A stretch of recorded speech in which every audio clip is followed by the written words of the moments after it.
ከአጠቃላይ የሰው ልጅ ከ1% በታች ያለው ነው ስለ ህይወት ግቡ እያሰበ ያለው ብዬ በድፍረት መናገር እችላለሁ።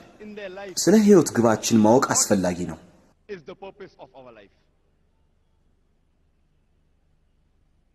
አንድ ታሪክ ላካፍላችሁ። አንድ ሰው ጉዞ ይጀምርና መንታ መንገድ ላይ ይደርሳል። በዚህ አካባቢ ሲያልፍ የነበረን አንድ ግለሰብ መንገዶቹ ወዴት ነው የሚወስዱት ብሎ ይጠይቀዋል። ግለሰቡም ወዴት ነው መሄድ ይፈልከው ብሎ ቢጠይቀው ሰውየው ወዴትም ይሁን ብቻ ብሎ ሲመልስለት ግለሰቡ እንግዲያውስ የትኛውንም መንገድ ብትጠቀም ለውጥ የለውም ብሎ ይመልስለታል።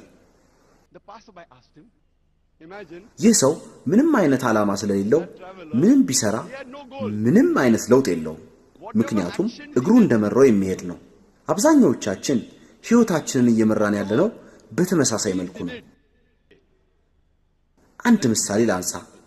ቤት ለመስራት የተነሳ አንድ ግንበኛ አለ እንበል። መሰረት ለመጣል መሬቱን እየቆፈረ ነው።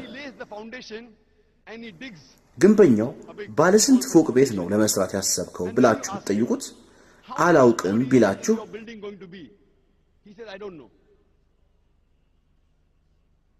እሺ ቤቱ ስፋት ምን ያህል ነው ብላችሁ ስትጠይቁት አሁንም አላሰብኩበትም ብሎ ዳግም ቢመልስላችሁ ግንበኛው ምንም አይነት ዓላማ እንደሌለው لك الحمد يا ربي على نعمة الإسلام ولك الحمد يا ربي على نعمة الإيمان ولك الحمد يا ربي على نعمة القرآن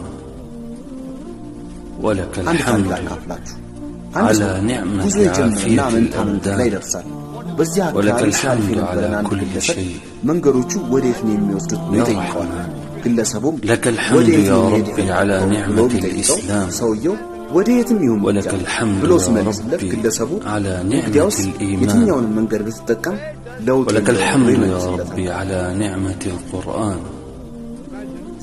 ولك الحمد على نعمة عافية الأبدان ولك الحمد على كل شيء يا